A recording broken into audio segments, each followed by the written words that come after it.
Hi, cities. How are you doing? Welcome to Naya Sim or Cimnanya. And thank you all so much for all the love and support. Hope you all are doing great. I came across this video and I thought I'd bring it here because there is another word they use for Black people instead of N word and woke. At some point, your N word is very common.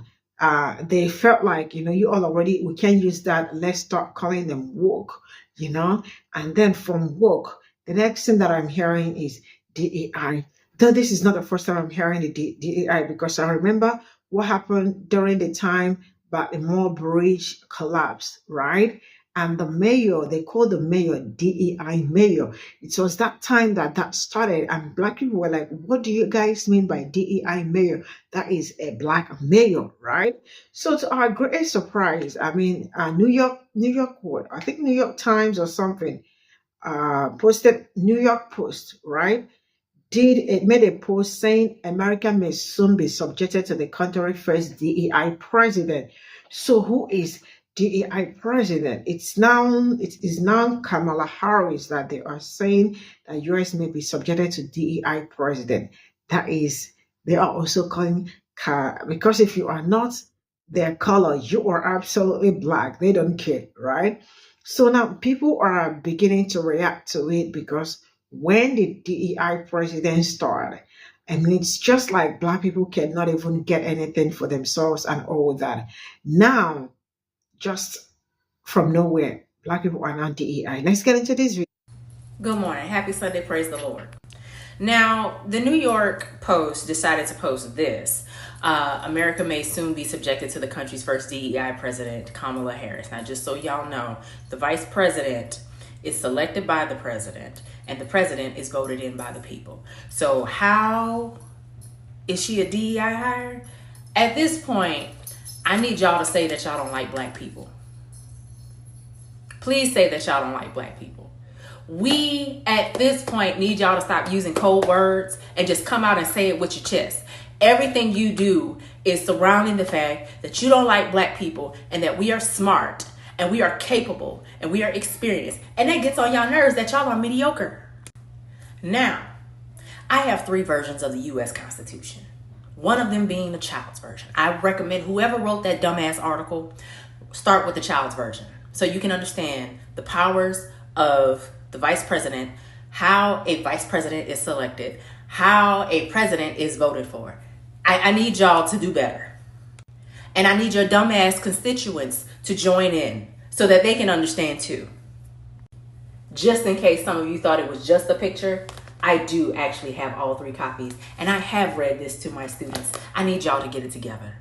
And for those of you who are talking about the death of presidents, I want to remind you that Kennedy died and the vice president assumed position in the manner of how the Constitution is written and how a vice president assumes the role of president in case the death of a president. For those of y'all who are talking about the age of the current president and how Kamala Harris could possibly take his place if something happens, God forbid. Now, I know that many of you are not well versed in the basic functions of government, starting with the 3 branches and their powers. But I need you to get it together. Or just start off by saying, we do not like Black people. Here's why. Just do that. Say it with your chest and stop playing. Woke, DEI, just get it off your chest. Say you don't like the Black people. And leave us the fuck alone. Because I can guarantee you, we do not care. The New York Post should be ashamed of themselves. I was on Twitter just chilling, minding my own business, having a good time, or at least trying to, when this tweet came across my timeline that reads, America may soon be subjected to the country's first DEI president, Kamala Harris. Now obviously at this point in time, we all know what DEI translates to. What they're really saying is the N-word. Baltimore Mayor Brandon Scott was called a DEI mayor. You know what's funny? He's been the mayor since 2020. He just won his re-election. How could a DEI mayor, who is obviously not qualified for the job, not only get elected, but win re-election? Anywho, back to Kamala Harris. I clicked into the article and it was written by a Charles Gasparino. Don't know who that is, but looking at his article history, I can't say I am surprised that he would write something like this. To briefly get into the article, this is so dumb. There is a raging debate in corporate America on the future of DEI, aka diversity, equity, and inclusion, because it is literally destroying businesses that go there. And yet the American public may soon be subjected to DEI writ large, whatever. In the next president of the United States, if Kamala Harris finds her way to the top of the Democratic ticket while Joe Biden wilts away as the party's presidential nominee after his horrific debate performance. Y'all can go ahead and pause it here and read this behind me. He basically goes into saying that, there are people out there who have been calling for Joe Biden to step down. Kamala Harris would obviously take his place, but even if Joe Biden does win, it's not like he'll make it all 4 years. I have said that in some previous videos, and then Harris would take over, making her the nation's first DEI president by default. What? Guys, correct me if I'm wrong, but throughout the history of the presidency, if the president does not make it all 4 years, the vice president takes over, right? If Joe Biden wins, Kamala Harris would be the vice president. If Joe Biden does not make it all 4 years, how does that make Harris a DEI president? Listen, right, obviously this is an opinion piece. This is not a breaking news story, but I mean, my god. I've said this in past videos, y'all. I am not a fan of Kamala Harris, but if she takes over for Biden because he steps down, gets too sick, passes away, or whatever, she would not be a DEI president. She would be doing her job. Bro, Charles, just say it. We know what you want to call her, just say it. Donald Trump says he knows nothing about Project 2025 and has no idea who's behind it. He says he disagrees with some of the things they're saying, and some of the things they're saying are absolutely ridiculous and abysmal. Anything they do, I wish them luck, but I have nothing to do with them. People think America's pastime is baseball, but I think America's pastime is genocide and lying. As it takes about 10 seconds of Googles to find Donald Trump's extensive historical connection to the Heritage Foundation and their Project 2025 plans. Here's Donald Trump giving a speech at the 2017 Heritage Foundation's President's Club meeting. You can find former Trump cabinet members that now call the Heritage Foundation home. Here's Donald Trump shaking hands with the president of the Heritage Foundation, Kevin Roberts. At the Heritage Foundation's President's Club meeting, Trump said that he needs the Heritage Foundation in order to achieve his MAGA agenda. People know what Project 2025 is now. We know the plan, and I think that they didn't want us to know the plan until Trump was elected. So now he's gaslighting us. But we're not stupid.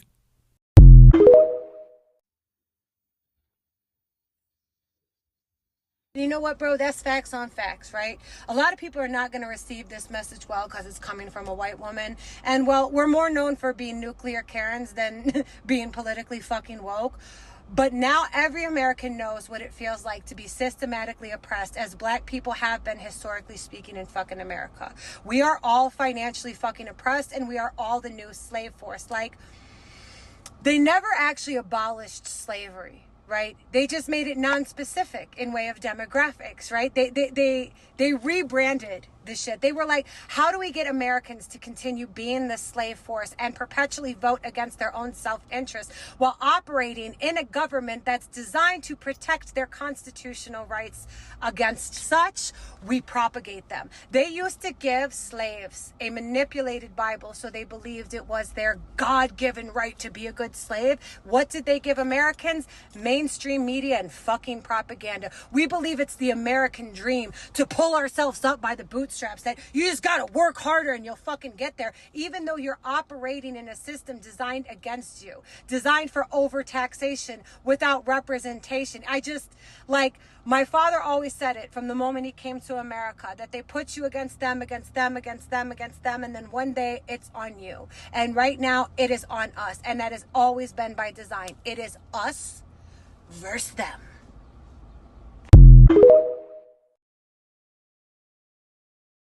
But now every American knows what it feels like to be systematically oppressed as Black people have. It's just funny to me. Like, once people start feeling uncomfortable in this country, they start comparing it to the Black experience. You get hit with like a little inflation. Oh my God, now I know what it feels like to be Black. Whereas for centuries, white families been making 10 times even more than Black families. If a Black family make 27,000, a white family's making 270,000. And even in this uncomfortableness, she could still call the police and automatically they gonna take her side. Then she proceeds to say it's us against them, meaning the people against the government. I've never been a fan of that saying, an enemy of my enemy is a friend of mine, because that relationship is just based on circumstance. And once circumstances change, so does the relationship, which I don't really care. It's just exhausting that it takes a white face to validate the Black experience. Remember not too long ago, that college girls team that went to Iowa and they were chased by those men in a truck and they were using racial slurs to them. It took the white coach to go on TV to say racism is real for anyone to really believe it. Yo, and overall, they just got to stop comparing their uncomfortableness to the Black experience, because it's nothing like it.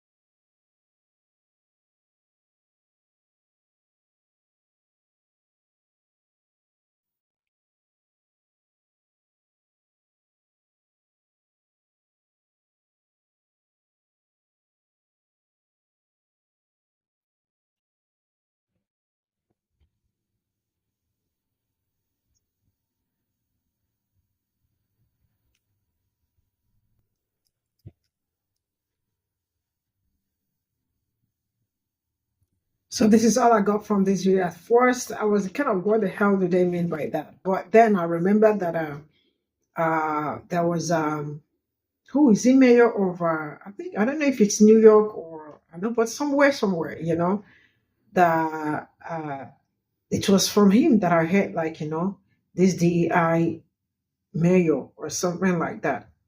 But more, yeah, but more mayor, when the bridge collapsed, that was when the first time it all started. That this more DEI mayor coming in on the collapse, like, of the bridge. And a lot of people did not find that funny, because what do you mean by DEI mayor? I mean, there is nothing they've not used for Black people. I mean, it's them not using the N word, from that not using the N word to work. From work, they feel like, oh, they've known that we call them work. Now it's DEI. So why are they scared? They are scared because a DEI president may merge, right? And that is it's been kind of stories that they are kind of trying to tell Kamala Harris to get a ticket or something, like, because what's his name, Joe Biden is not so strong to continue. So they are being scared that if this woman ends up getting the ticket, or if she becomes the vice president, I think if she becomes the vice president, that if anything happens, like, see how even-minded some people are. If anything happens to him, so it means that they are going to be stuck. That tells you how crazy some people are. Like, each time we talk about, they keep saying Black men or Black people will save democracy, but look at them. They are not even trying to save themselves. So they are already worried over something that they don't even have control over something that it's probably not ever going to happen, or the fact that somebody that doesn't look like them might end up, being the president. So how are we supposed to act? What are we supposed to do? How are we supposed to react if something like that happens? So if something like that happens, it means that we are going to be stuck for a very longer time and all that. See how some people's mentality, see how dirty it is. Now, I do not like it when people, I don't care who becomes the president. I care because there are people that will become the president. It's going to be crazy. But what I am saying is not, I do not care, is as long as you are fit to be in that office, not when you are not fit to be in that office, right? And as long as you are going into the office do something tangible for people, right? Because we want somebody that will get into the office and make the office better than it was, not somebody that will make it worse than, And as long as we get someone like that, I really do not care. Let the person do his or her job. But for people already coming out to stereotype Black people, like, why not use the N word already? Use it. Because I am tired of saying woke, I'm tired of saying DEI and all that. To my greatest surprise, I heard somebody saying that Black people almost got everything for themselves. They got a Black History Month. Sorry, I am digressing, but just to tell you how some people's mindset work, they got Black History Month, they got Juneteenth, and they also have Pride Month. Pride Month is also included in your holidays. That is what a colored person was saying. I looked at myself, I was like, what is going on? Pride? Is it only Black people that have pride in their community? Don't you, I'll be sorry, LGBTQ, don't you all have all that? So how come it's now our holiday? Because each time they talk about woke, they include that LGBTQ. Like, oh no, come on, you all can do better. You all don't have to be scared, because why are you even scared? That is to start with. Why are you scared? That you might turn the minority, or like, that you might be treated like a minority, or the things that you did that will be done. Why are you scared for no just reason? Because it really doesn't make any sense. Just make it make sense, because the math ain't mathing. You all are. See you all in my next video. Bye for now.